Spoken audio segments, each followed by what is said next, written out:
سامعین کرام سلام علیکم۔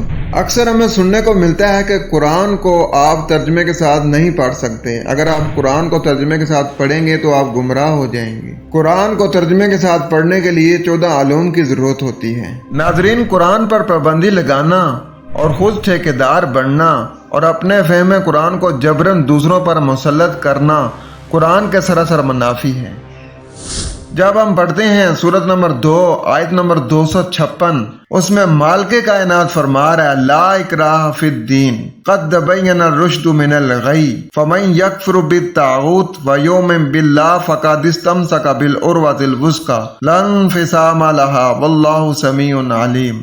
دین کے بارے میں ذرا بھی زبردستی نہیں، دین میں کراہت نہیں، ہدایت تو گمراہی کے مقابلے میں واضح ہو چکی ہے۔ بس جو قرآن کے باقی کا انکار کرے اور اللہ کو لا شریک مان لے تو اس نے ایک محکم ضابطہ حیات کو پکڑ لیا ہے جس کے لیے زوال نہیں ہے، کیونکہ اللہ ہی تو سننے والا علم والا ہے۔ اس آیت سے ہمیں یہ پتہ چلا کہ قرآن کو خود ترجمے کے ساتھ پڑھیں، سمجھیں اور اس کے اوپر عمل کرنے کی کوشش کریں۔ اللہ ہمیں عمل کرنے کی توفیق عطا فرمائے۔ وما علینا الا البلاغ المبین۔